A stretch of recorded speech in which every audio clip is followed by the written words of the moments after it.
All right, welcome in, good people. This is the Daily Fix. We do this each and every day with your guy Ron Hughley. You see, there is Steve Serta in the little box as he resides every day, 12 o'clock Central Time. And once again, the Daily Fix is sponsored by Foolish Club Media. If you are listening to us on Twitter, we appreciate you. We still would like for you to follow the directions as well as going over to YouTube. Those of you who are listening on YouTube, hello.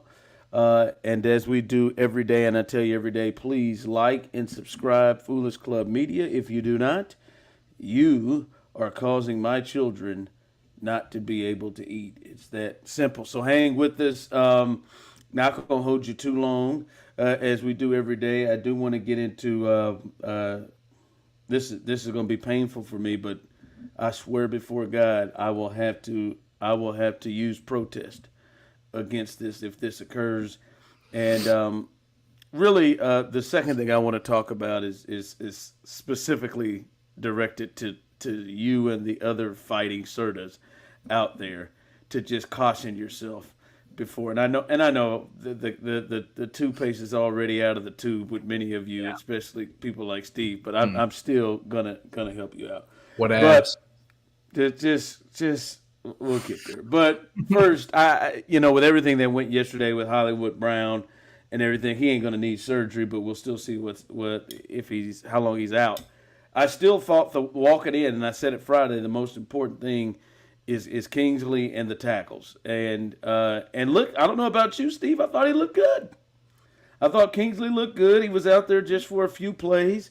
I didn't see too much. They got a lot of stuff out quick. They did let him go singled up at one point, but it wasn't and he didn't give up too much of a pressure. I know, like I said, you could tell they were trying to get the ball out quick, but I think for this offense, Kingsley is one, but also Jawaan Taylor. Those two have to step up, and I think for the first time seeing them now, next week we'll see them a little bit longer, but they did well. Kingsley got that first one out the gate, going up against Josh. Is his name Hines Smith now? Is that what Josh, or not Smith? Josh Allen, Hines Allen. Is that what he's going with now? He didn't hyphenated and gave himself an extra name 7 years into his career, but whatever. I think that's right.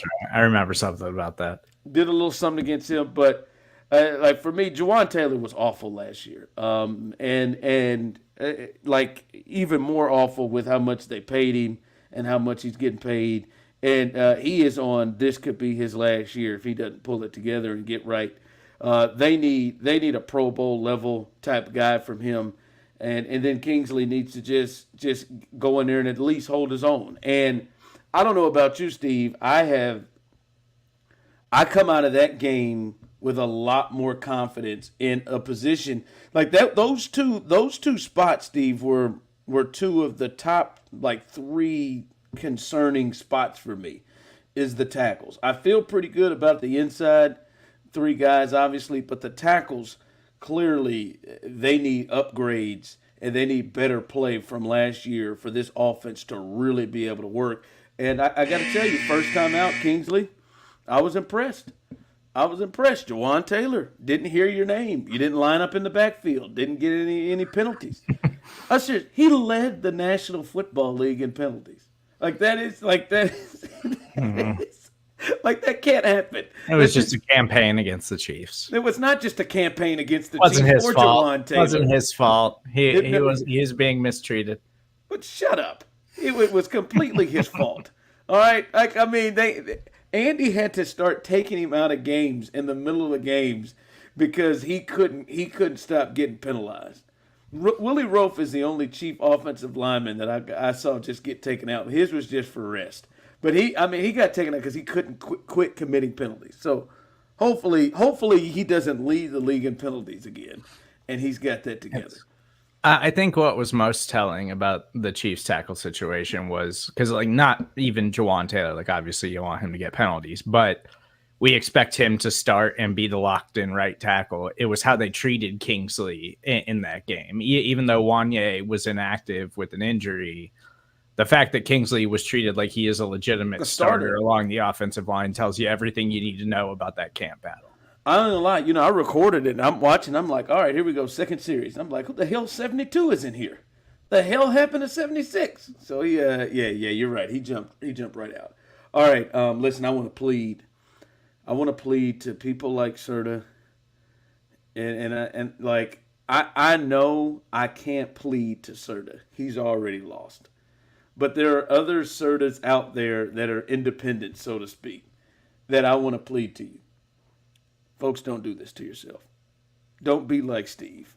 Don't be like Serta.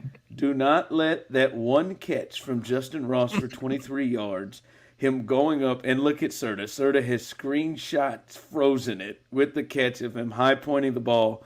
And he does look good. He looks good in that 8. He looks really, really good. But don't do this to yourself. All right, don't do it. He's inconsistent. He's not going to be on this field. Somehow, Sky Moore is above him, and anyone that has Sky Moore above them, you can't trust. Or I don't know what the hell's going on with that. But don't let this get you. Don't let Justyn Ross sucker you in. Some of you are on the. Don't let him do it.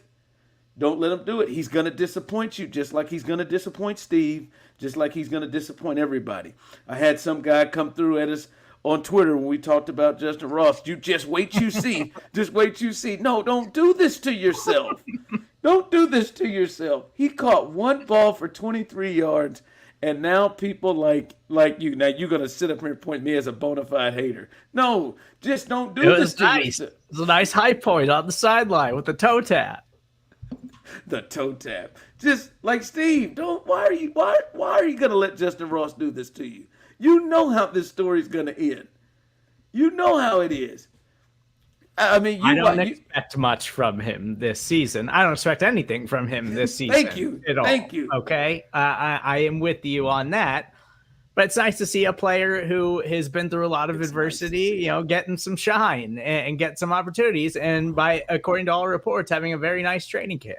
Yeah, sure he is. Yeah, he's gonna enter a game and drop an out route right to him like he did against the Vikings, and we never saw him again. I just don't let him get you to this place. And I can see, Serta, you're sold. It's sad. Like I said, you're lost. I'm trying to save others. He really can't create separation. It's a big problem. Yes, he can't. Look at him. The guy's hand is still on him. And this is a third stringer. All right. Apparently, Serta, Taco Bell is going to bring a burger back. They had one in the 70s. I believe it was called the Beefy Burger. And apparently, Taco Bell is going to come back with a burger. And I'm telling you right now, Steve, I'm out. I will protest all of Taco Bell in general if they try to, as long as they have this on the menu. And now that I think about it, I boycott McDonald's every time they put the McRib on. It's the same thing. All right, like you put this burger on here, I will boycott, and it will be hard. I love their little cantina chicken tacos and their quesadillas. I like a little chips and cheese. I like a lot of the things. Give me a Nacho Bel Grande, no sour cream, no bean, extra cheese, extra beef. That is a thing I love. But if they come in here with that burger, if they try to put a hamburger, and they got a real bun, it's not like the breakfast wrap thing they have. They got real buns from the picture I saw, and they're just putting that shredded meat that they make the taco and trying to make it a hamburger. It basically looks like a sloppy Joe. If they're gonna do this, I'm out, Steve. I will boycott Taco Bell for the entirety of the time that is on the menu. Please, you have a lane. You have a lane. And honest to God, if I were McDonald's, Wendy's, Burger King, I'd sue. I'd try to. There should be like some sort of an understanding. Hey man, you can't come over here and do burgers, and we won't do tacos. All right, like we won't, and they're gonna come over there and make burgers. It's just you're doing too much. I just the person who said back there, hey guys, I got it. let's get this burger back. Just stop. Just be Taco Bell. I'm out. I promise you, I won't get them. It's a good thing. Something about that Baja Blast that I'll miss. But I won't even allow my children to go there. I mean, I don't try any of the gimmicky things at Taco Bell. Like I'm out on the fries or whatever. I don't even care if they're good. I have not done that. I've not done that. I just don't want it. Or when they like randomly, I think they had like these chicken strip kind of things at one point. I don't need all that. I know what I'm going to Taco Bell for. I'm about the cheesy fiesta potatoes, the beefy 5-layer burritos, chalupas, all that stuff. Great. Yeah, I mean, they haven't even brought the nacho cheese chalupa back. Like, bring that back before you make a damn burger. Like, come on, man. Like you said, nobody goes to Taco Bell, but at some point, us customers have to put our foot down. And I will giant put Cheez-Its. I don't need that. Yeah, like I did when Burger King. Remember Burger King started to make them. They made like them big old hot fries, or they made. They made hot dogs. Yeah, they did the hot dogs. I boycotted Burger King till they took it off the menu. Like, no, you're not doing hot dogs. I'll go to Quick Trip and get a hot dog and dress it up before I come there. Hi, Mom and Courtney.